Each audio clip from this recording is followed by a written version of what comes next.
Ready to start the intro. And Max, you're good with me shipping it over to you?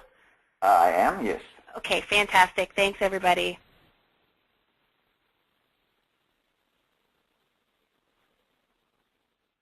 Good Tuesday morning, everyone. IIBA membership has its benefits. IIBA is an international, not-for-profit professional association for business analysts. Our mission is to develop and maintain standards for the practice of business analysis and for the certification of its practitioners. My name is Mimi Golding, and I'm an operations manager at IIBA. Today's discussion is presented by Mac Isaac, CEO of Three Circle Partners. He will be presenting Harnessing the Strengths Within Your Team using Belden Team Roles. Max is the CEO of Three Circle Partners, a global consulting firm specializing in implementation of team-based management systems. Over 30 years of management and consulting experience, he is a leading expert and author in the field of leadership and organizational behavior. Max has co-authored such books as The Third Circle, Interactions That Drive Results, Setting Teams Up for Success, and A Guide to Team Roles, and is a contributing author to Mike George's books on Lean Six Sigma. Today, Max will explore the use and implementation of the Belden team role theory for the formation of effective teams. Based on intensive research conducted by Meredith Belden and over 30 years of successful implementation of team role practices in thousands of organizations across the globe, Belden was able to predict with over 80% certainty which teams would be successful. Belden's research enables us to identify how well individuals are able to contribute by categorizing their activities into 9 roles, and thus measure the operation of a team. Before I hand off to Max, I would like to remind our listeners that those with questions are invited to use the question box to pose your questions. Questions will be gathered throughout the presentation and answered at the end. Welcome, Max. Over to you. Thank you very much, Mimi. It's a pleasure to be here today. And I will just get my screen up and running.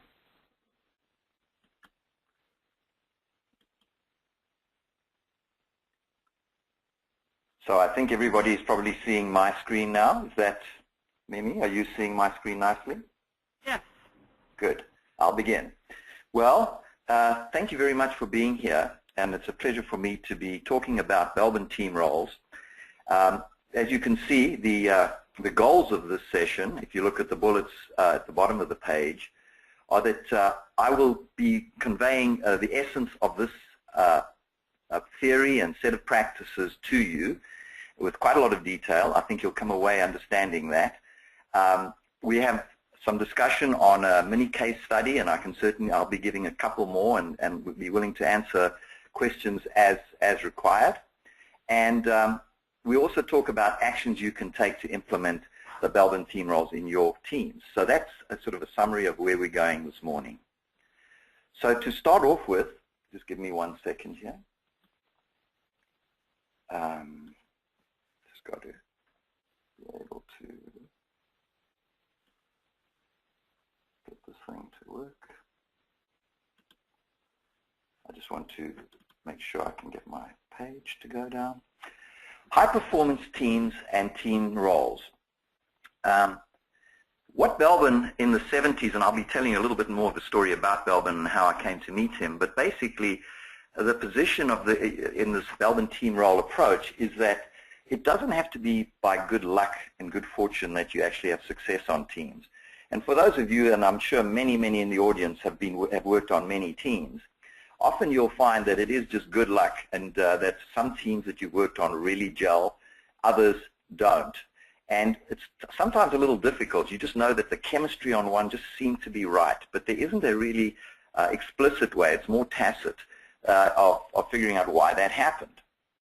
So Belden did a lot of research that I'll be telling you about, where he found that if certain roles or almost team jobs, not functional roles, but contributions, more from a human perspective, were made in a team, that those teams could be very successful. And then they would develop processes building on this idea of having balanced teams.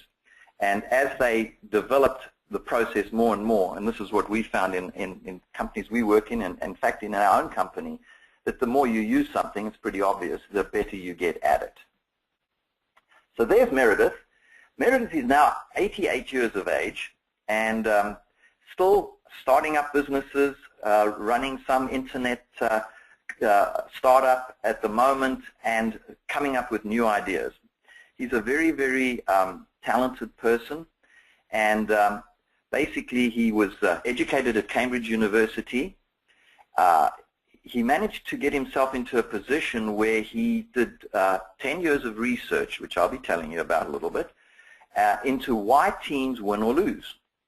And what happened over these 10 years was that he found that there were these 9 distinct, so 9 of them, clusters of behavior, areas of contribution. I almost go as far as saying team jobs that had to be done. When he found that all of these were done properly, and the team managed to figure out how to do that, these teams outperformed other teams. These 9 teams, the predictable behavior that they were associated with them came to be known as Belbin team roles and have been employed widely since the time of his research. Now, I love this graph because it's, I'll tell you the story of Belbin now, and then I'm going to explain this particular graph to you and what it depicts. This is one of the final teams, sets of teams in a management workshop that Belbin worked with in the final year of his research. And this was after 10 years of research. So let me tell you a little bit about how I met Meredith. I was doing a workshop in Europe. We've been involved quite a lot in continuous improvement programs, and this happened to be a Six Sigma type program. And we had all these black belts that were working with us in a workshop. And one of the individuals came up to me and he said, you know, Max, I really like what you're doing. And we weren't associated with Belbin at that point in time, Three Circle Partners, the company that we have. And he came up to me and he said, I really think you should look into this work of Meredith Belbin. He said, let me tell you why. He said, you know, in Sweden we take our yachting very seriously.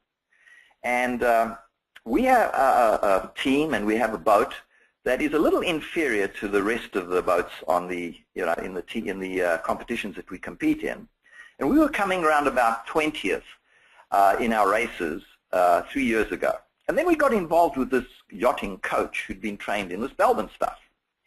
And fast forward 3 years, we're now coming second in the same races with the same boat and the same team.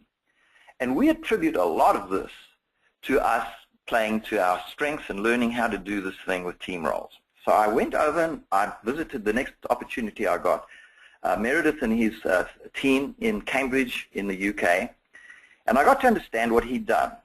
And so here's what led to this graph that we're looking at, is that he got the opportunity to work with Henley, and we'll be seeing, I think we saw a picture of that on the previous, let's go back there.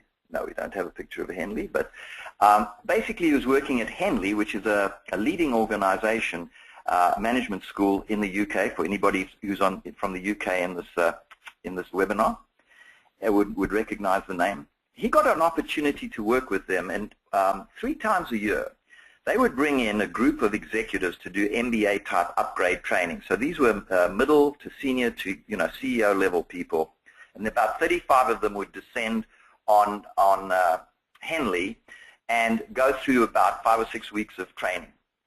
And as I say, they were finding that they, in their case, just as you have, they found that they were getting mixed results from these various teams that they were putting together as they worked through their 5 or 6 weeks of upgrading these people's management skills.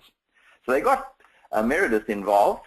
They got some funding for it, and they then basically set about trying to find out what makes teams tick and what makes them better. So what he did as an industrial psychologist by training is he did a battery of tests their IQs, their creativity, their personalities, and so on each of the individuals that were going on this training. Then he used a management simulation, which over the 10 years he was able to refine to make it better and better. So it really simulated the real world as best possible. And they would go through a competition where they actually, as businesses, competed against each other, so that at the end of the day, there would actually be a business result. Each of the teams would get a different bottom line, and they could measure which team had done the best. In addition to all this battery of tests that he did on these people, what he had was somebody sitting at the back of the room, and this person would make a notation on a special template every 30 seconds of the behavior in the room. So what you've got, just to recap, you've got 35 people in about 6 teams, all working together. He's got all the data on them, and someone is sitting at the back of the room noting the behaviors every 30 seconds for a full week. He does this 3 times a year, and he does this over a 10-year period. That's called data gathering. And what he did is he tried out various hypotheses. He first of all took all the very smart people, and if you could see me as I put my hands up, the result was thumbs down, which probably is not a surprise to many of you listening. When you put a whole bunch of really smart critical thinkers together, what happens is you get a lot of competition, not always as practical as it could be, and those teams did not particularly well at all. Then he tried other things, and so on. And over the 9 years, he came to find that there were these, 10 years, he came to find that there were these 9 roles that emerged that I'm going to be taking you through.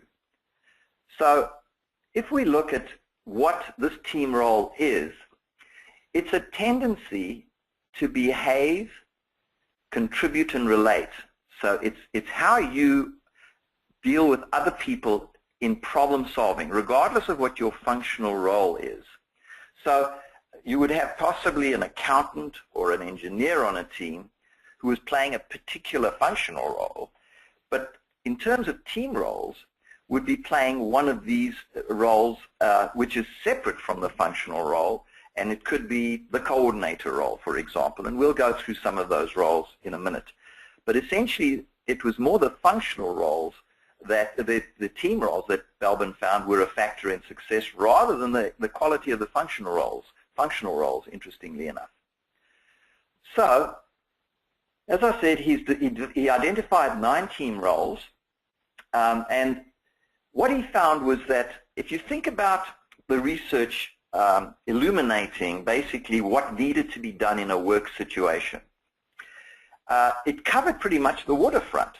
And what he found for each of these individuals was that there were, of these 9 roles, it wouldn't be it wouldn't be that unusual to think or unreasonable to think that 3 of them, or 2 or 3 or maybe even 4, would be preferred roles that people, and as you see these roles when I put them up, you'll start relating to how some of you may see yourselves as being naturally better and actually wanting to do certain roles more than other roles. And so you got these 3 categories that he discovered, which were your natural or preferred roles. And you're going to see a little bit of a theme emerging in this webinar around how you can really get very granular and practical about playing to your strengths and getting everybody on the team to play to their strengths. And I think that harks back to this person telling me about that yachting story, that people really got to understand how to play to their strengths and as well, maybe cut people slack a little bit for some of their weaknesses and really focus on the strengths.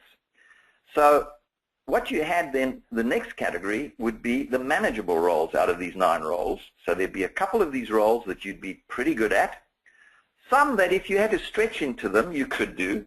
And in every job, we can't be doing things that we naturally are good at and like all the time. So often when we're going through discussions on leadership, we'll delve into this topic of versatility, where your ability to know when to use certain roles and know when you're not necessarily top-notch in a particular role, but there's no one else that can play it, so you have to stretch into that role, is part of leadership and part of management. And then there's the least preferred roles. These roles would be roles that you probably would be setting yourself up for failure if you really took them on. And you'll see that emerging as we go through them, and I'm sure you'll relate to ones that you would probably not be, or you'd always find someone who could do them probably a little bit better, enjoy them more than you would. And you will note that people are very, very different, so that the sort of composition of your roles varies very much, and there are many, many permutations of these 9 roles that are possible.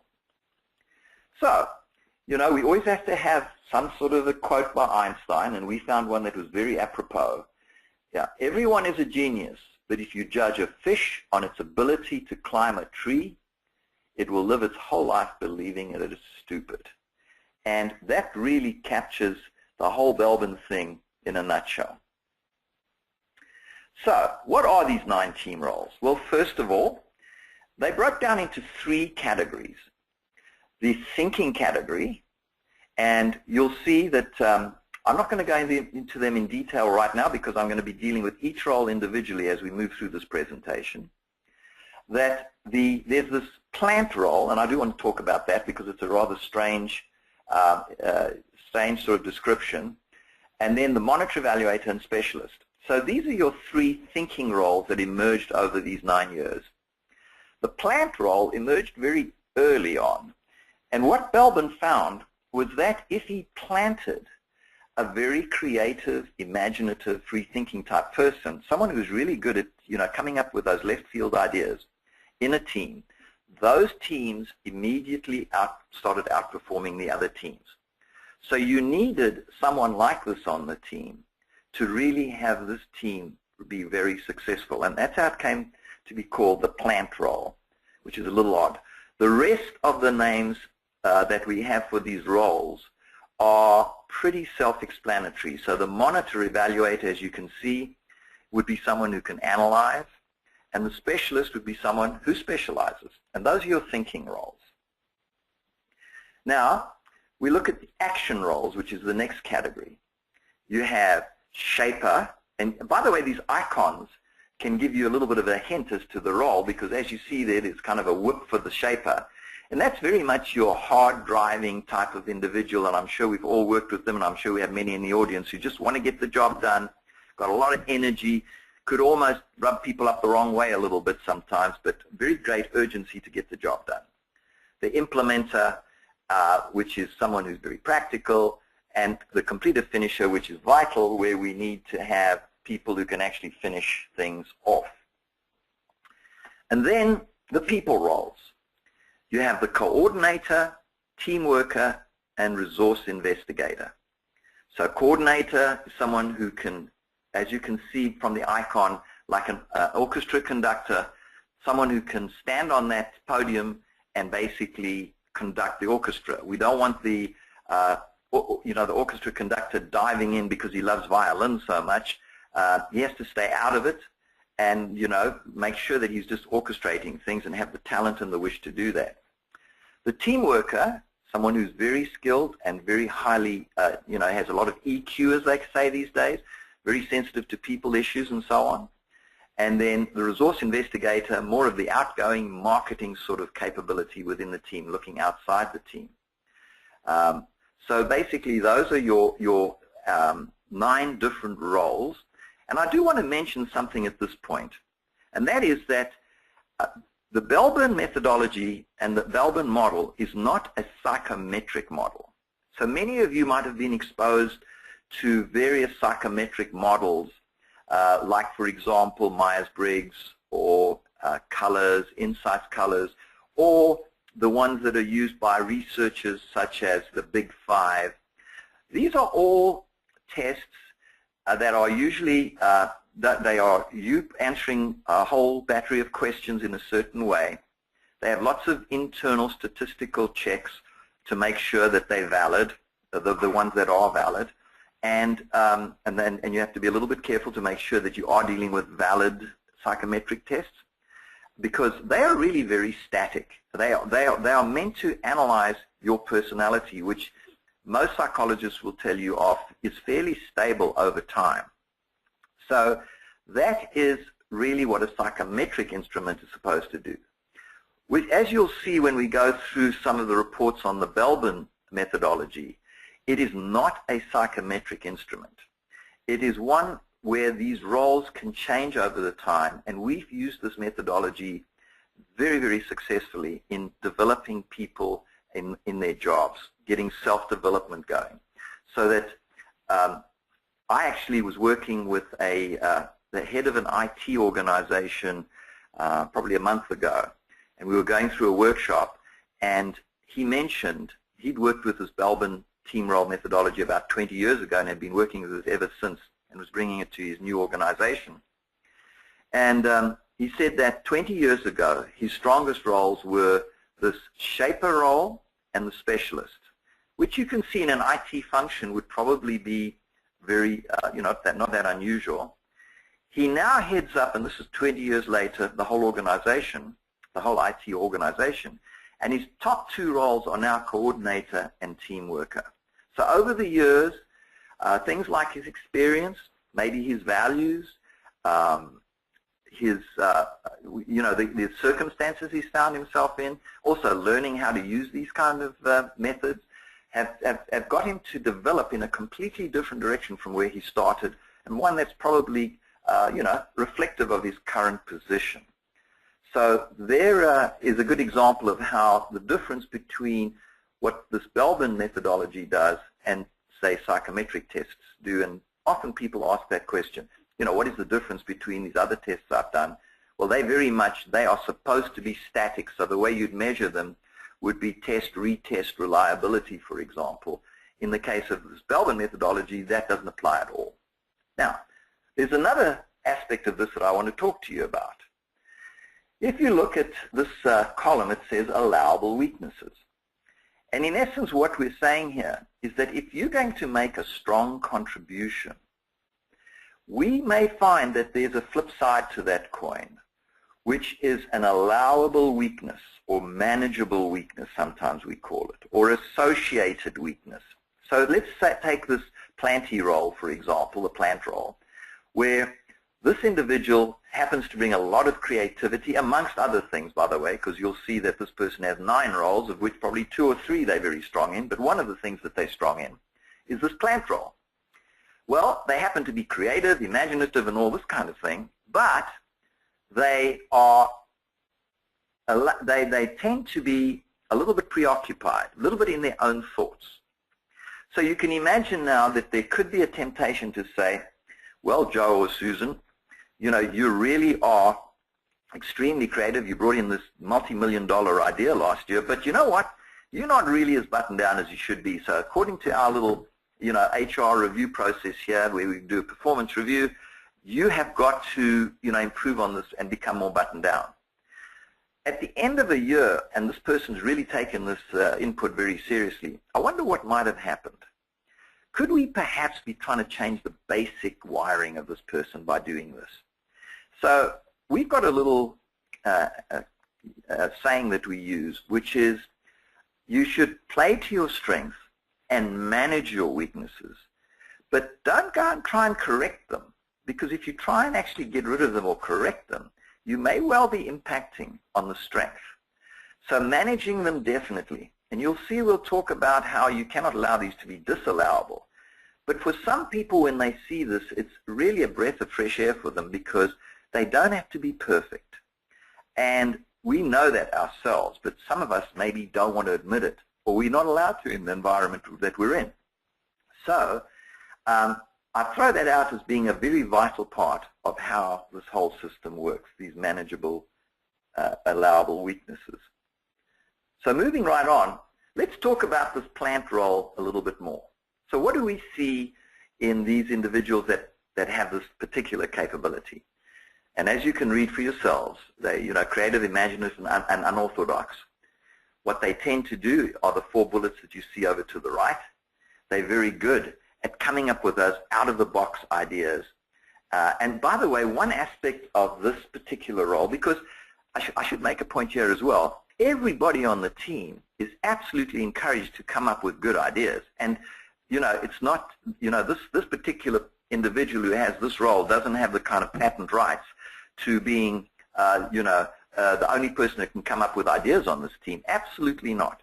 Anybody can come up with a good idea. However, what characterizes people who are really strong in this role is they come up with many ideas, lots and lots of ideas. Some of them, by the way, are not that great.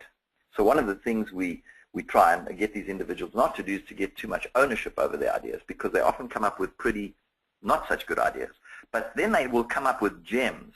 So once, this has been quite a relief for people who do have this capability. When they realized they could come up with ideas that weren't good, it was really a new thought to them. So people who are like this are very vital on a team. And what they are, in terms of those allowable weaknesses, is sometimes people who are very creative can be a little bit not connected to reality, but there are other roles on the team that can handle that.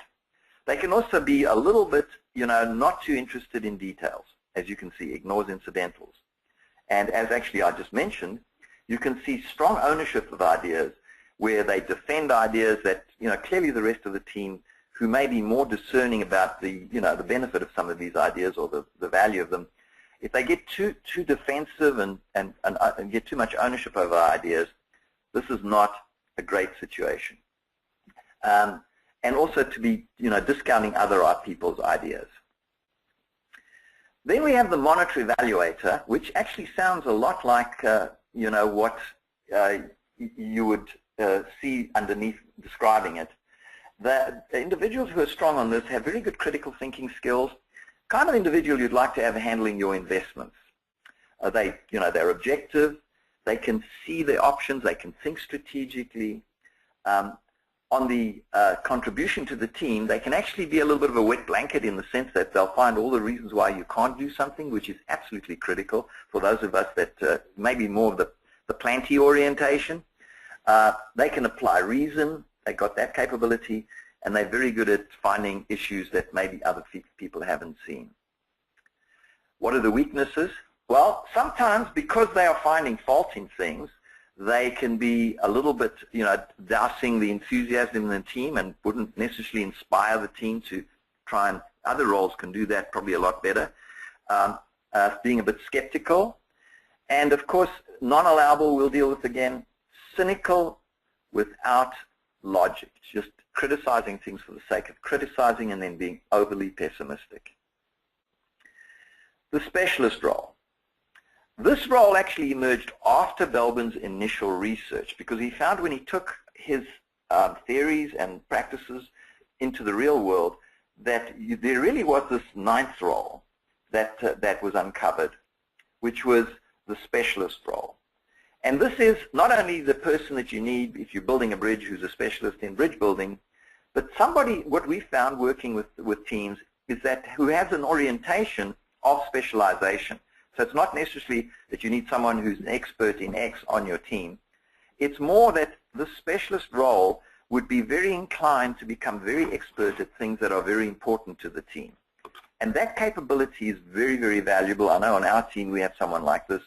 And she basically, whatever she touches, she becomes an expert at. And she delves very deeply into things.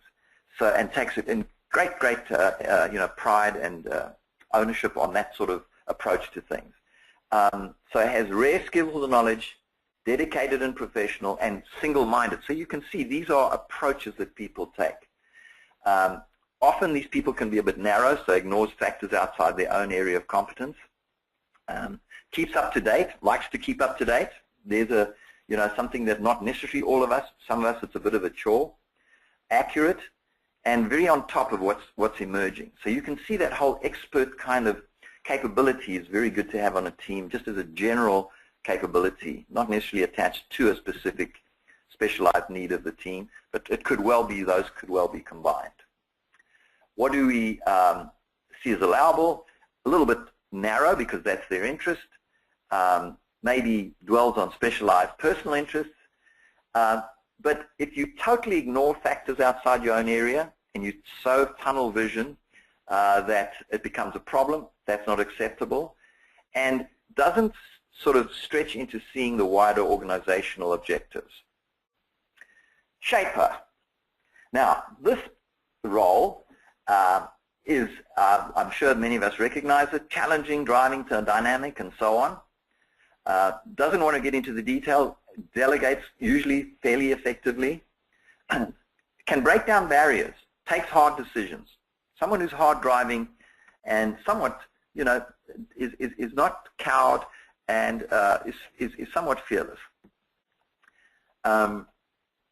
What is allowable, sometimes these folks can be a little bit aggressive and very, very task-oriented. So we know that's likely to occur. We kind of take that into account, and there are other roles that can balance that out. Non-allowable is to really cause conflict on the team, unresolved conflict on the team, and to be this kind of I'm right. And of course, the combination of this role with other roles, I should mention that you, as you're being analyzed, using this methodology, will not just be one role. So if you took someone who had this very strong shaper role and you combined it with the monitor evaluator role as being the second most strong role, you'd get a very different kind of approach compared to, let's say, someone who had this role as their strongest and the plant role as their second strongest. So basically, there were these different combinations of roles will lead to completely different approaches, and we're looking at them in isolation right now. So just bear that in mind as we are going through these analyses. The implementing role, okay, the implementer.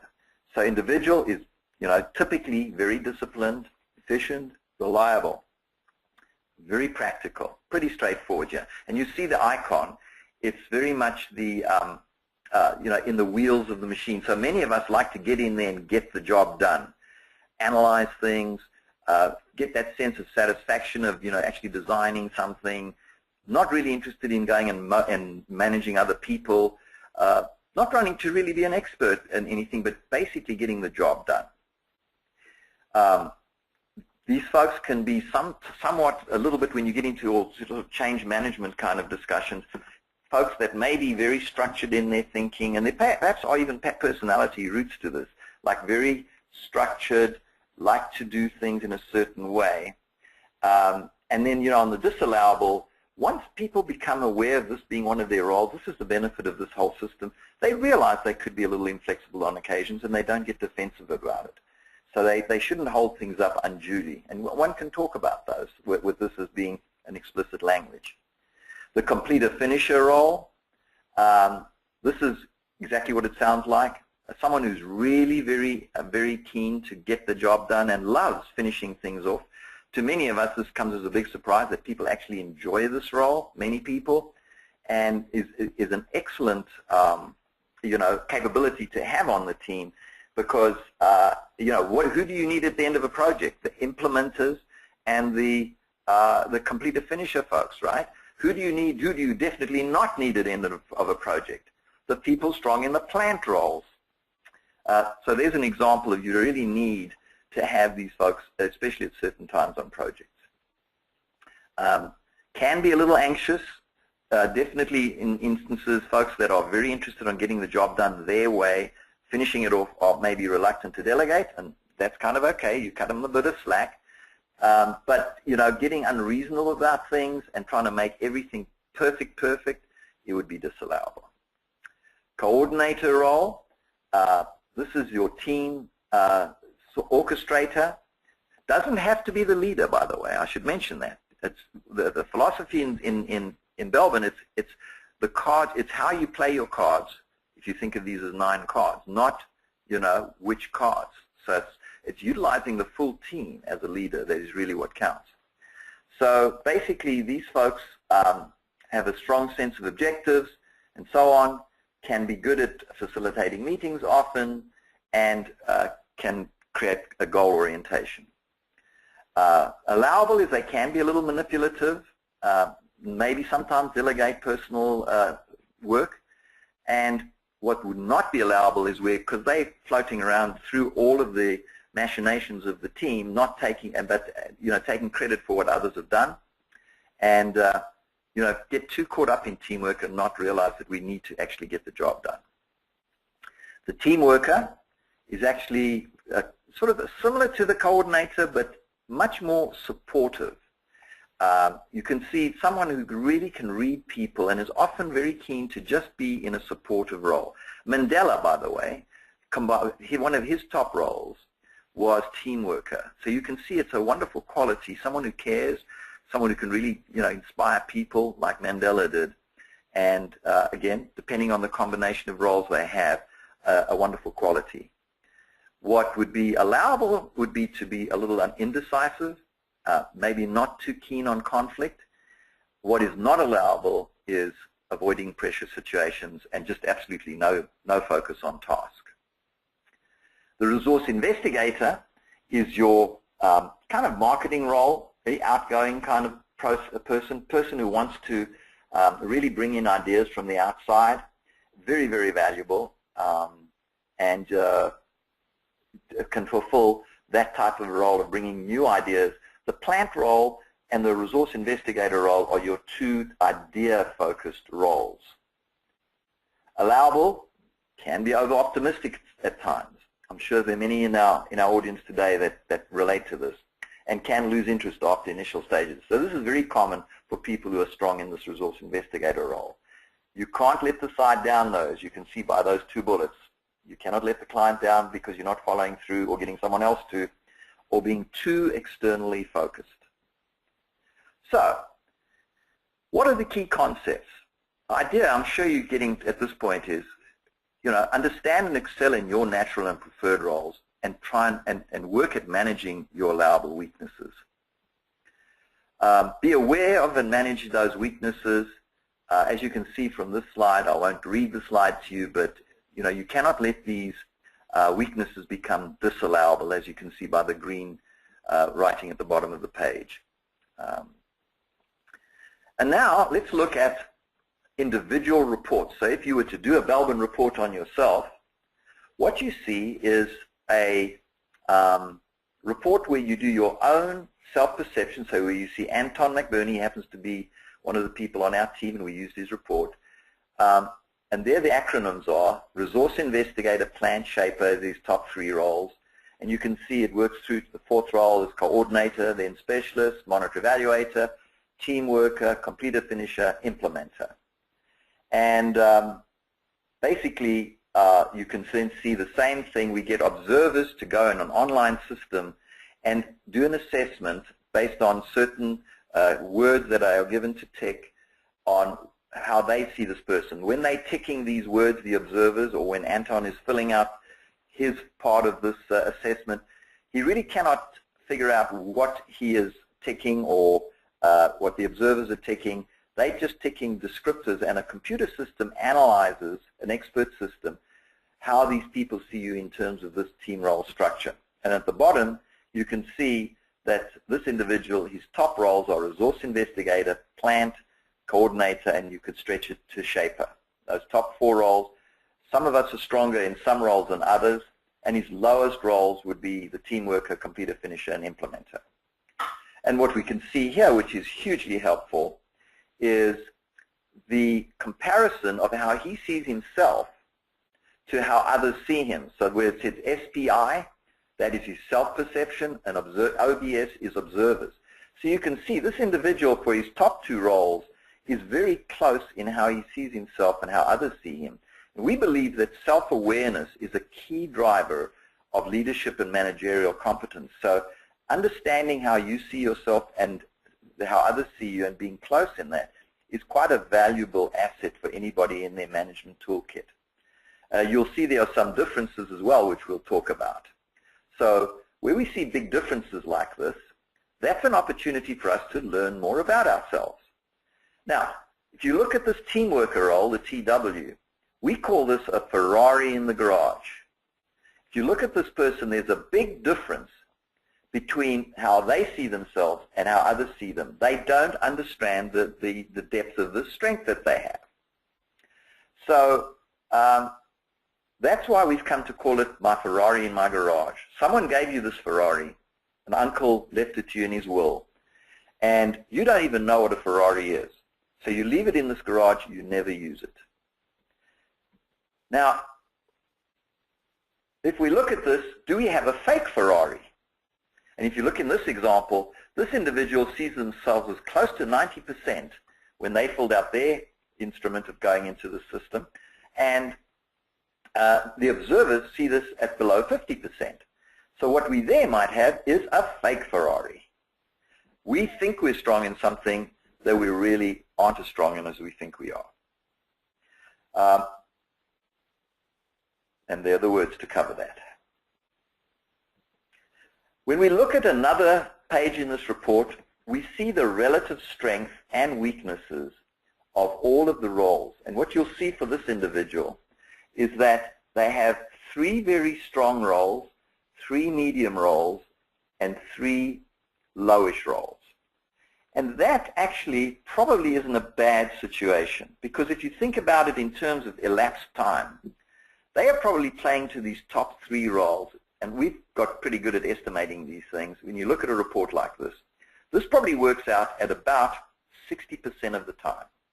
And if you look at the lowest roles, this probably works out to 10 to 15% of the time, with the middle roles taking up the rest. Who is more likely to succeed? Somebody who plays to their top roles 60% of the time and their bottom roles maybe 10, 15% of the time, versus let's say we had an even across the board set of these bars where they play 33% to their strong roles and 33% of the time to their weakest roles, where they're setting themselves up for failure because they're adjusting, or for whatever reason they're trying to please. Could be a number of reasons. And we often see this dynamic. Now, this is where you measure these weaknesses, and when we do coaching on this, we get into, are these weaknesses allowable or disallowable? So that little piece at the end there deals with the allowable, the disallowable or allowable weaknesses, and is driven by descriptions people would have chosen on the individual, like pushy, indecisive, and those kinds of descriptions that we saw when I was going through the allowable weaknesses.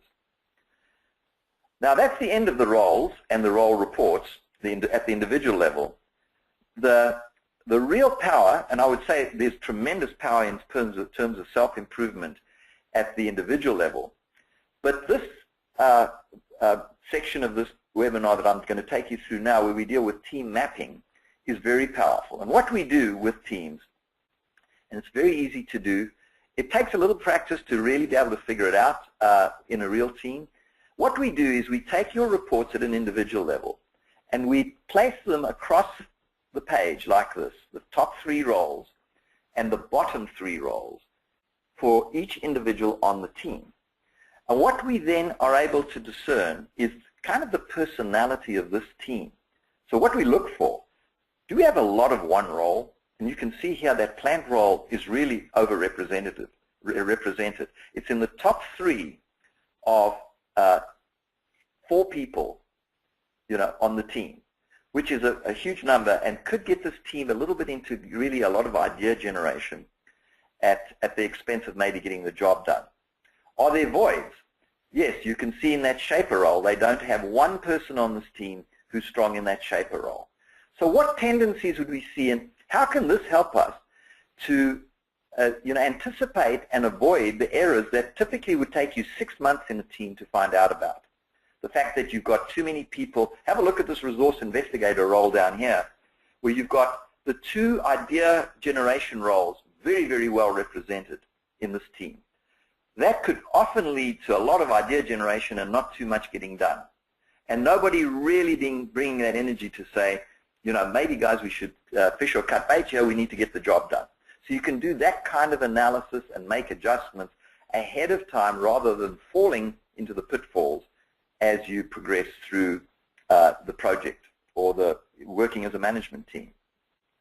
Here is a case study of a real-world team, and just to do a little quick analysis for you here, the insight that this real-world team got was they really had an over and abundance. If you look at that plant role and you look at the 9 roles across the roles across the top, they clearly had lots and lots of planty folks, strong on their monitor evaluator, strong on specialist role, and you can just see the amount of green in this case study where they've got a lot of the thinking, but they're not really strong in the people roles. Can you see at the bottom there? And also, if you look at the project manager who headed this up, that individual was the only one, if you look at the three greens in the action area, that really had this super strong action orientation. So you could almost anticipate conflicts there between the project manager, which, by the way, there was on this team, and the rest of the team as because of the clashes in style. So ahead of time, you could anticipate this, and you could make sure that it didn't become a problem and recognize it is just orientations and that we really want everybody to contribute. I think that I was supposed to leave 10 minutes at the end, and it's now question time, and I think I've left the 10 minutes. And so I'd hand back to Mimi and see how we handle it from here. I think I've pretty much done what I'm supposed to do. Thank you so very much, Matt. So yes, there is 10 minutes for anyone that is posing any questions. If you could submit them via the question box. Right now it's been very gripping and we have none. I hope that everybody was there. It's a very rich topic that you presented on. So if anyone has, we will just give them a few seconds here to submit any questions. Oh, here we go. What are the best computer-based measuring tools for roles? Well, the Belbin team role method is an online instrument that you can utilize that does a complete analysis of your team roles. So the Belbin organization, which is a worldwide organization operating in about 20 countries, has makes available to you a computerized analysis of your team role, which is very, very easy to complete and relatively inexpensive as well. Mimi, do you think I've answered that question correctly? That's just great. Now, there's a couple of questions about people requesting copies of the slides. This is to remind you all that a copy of the webinar will be archived on the IIBA website within 5 days. And the next question, because there are several that came at the same time, what is the most popular role? Ah, good question. Well, first of all, the roles are fairly evenly spread across the population. What we found is that the plant role is relatively underrepresented, and we do have analysis available on the various roles by gender. There really isn't a favorite role because, in fact, we're all such a mixture of roles, and when we look at this, we tend not to look at individual roles, but clusters of roles. So somebody who has, for example, a very strong coordinator role and team worker role, we would advise that person and we would counsel them in a different way than someone, let's say, who had a shaper and resource investigator role. And these roles, often when they're grouped like that, can be associated with certain behavior patterns. So I don't think there's a popular that creeps into this as a concept, but there definitely are combinations that may be oriented when you combine them to be good at certain things.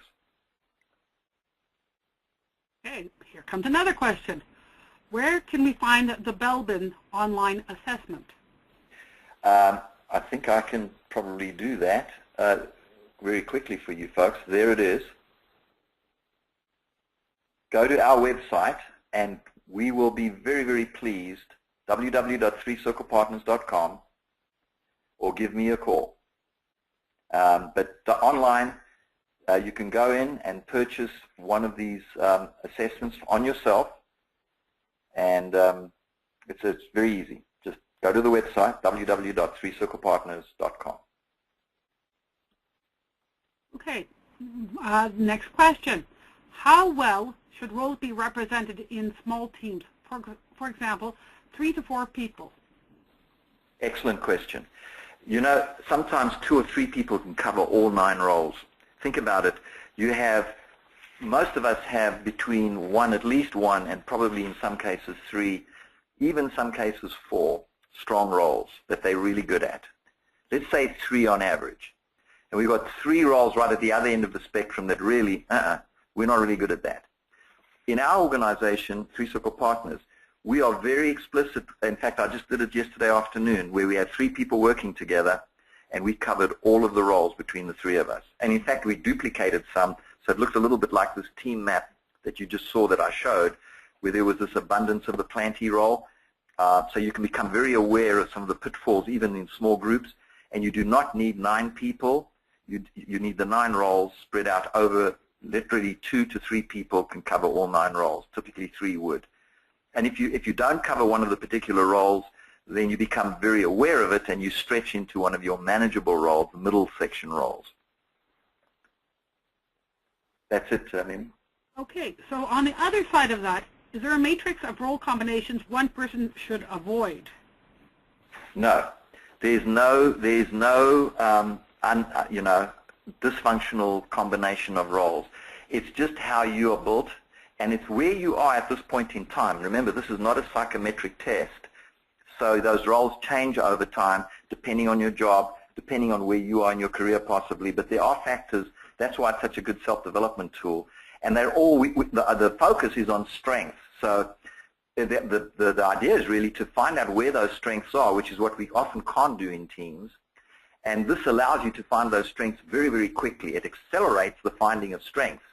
And of course, the opposite, where you don't give people who are really terrible at, let's say, finishing things off, the job of finishing things off. And that's what you often see in teams where they don't take this kind of thing into consideration. So I hope that answers that question. It's a focusing on the strengths. There's no bad combination. Okay, so what else? We've got several very interesting questions coming through here. Is there frequently an expectation for the team roles expected for a team leader?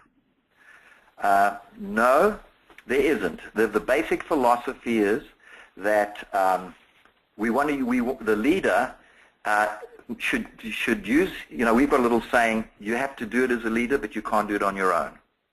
So one of Belbin's best, for example, teams that he had was where someone was the leader of a team, in his research this is, who was very strong on the monitory evaluator role. So he said to someone else on the team, would you mind playing the coordinator role? Because I really want to excel at this. Would you mind playing the coordinator role? I really want to excel at the monitory evaluator role because I know I can really contribute in that area and I don't think I can do both. And they were one of the most successful teams. And you'll notice with very effective leaders that they oftentimes surround themselves with one or more people that complement their weaknesses. Think of very powerful CEOs, how they often work that way, where they intuitively know what their weaknesses are, and that same philosophy applies here. So you will find that the 2 power-based roles like coordinator and shaper, those are your 2 power-based roles, will feature somewhere, often in leaders' profiles, but there is no rule about who can be a leader here. In your experience and in your research, is there a role that is more common for business analysts?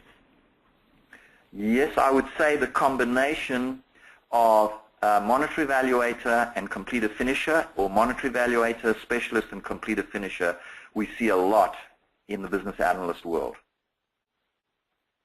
Okay. When assessing the team to determine strong and weak roles, should a self-assessment, supervisory assessment, or combination be used to assess those strengths and weaknesses? What we recommend is that you do your own self-assessment and then you get a good sphere of influence, a circular 360 on you, and that's pretty much how you should do it. And also, the rule would be get people who really know you well so that you really get a good set of data from them. And that's the way to do it. Not the supervisor. The supervisor could be included in that, but it's actually much more 6, and we like 6 as a number. Not more than 6, because then it gets a little confusing, and less than 6 is, we don't recommend. So 6 observers that really know you well, including your supervisor. Excellent. What types of jobs do you see a greater number of, such as plant roles? Would it be where would it be of benefit to have plant roles? Well, it's a thing that is time-based as well. You need upfront, when you're upfront and you really want to get a lot of creative ideas, then the plant role is very important. Who do you not need at the end of a project? The plant role. We did a big project for a big newspaper, the Globe and Mail, and we found that that organization had a really disproportionate number of people very strong in the plant role. So it can actually vary a little bit by organization as well. Well, now we've just hit the noon mark point, and at this point, I have to leave some questions on the table. So I have to thank you all, thank you listeners for your presence and insightful conversation into this timely topic. It's been absolutely fascinating, and I invite you to join us on Facebook and LinkedIn and contact Max directly for questions and further discussion. Thanks very much, Max. I would be very happy to answer any questions. Please feel free to give me a call, and my contact information is in the webinar materials. And just as a reminder, the webinar will be archived in 5 days, so you will be able to find the audio and slide deck available for viewing again. Thank you all. Happy Tuesday. Thank you, Mimi.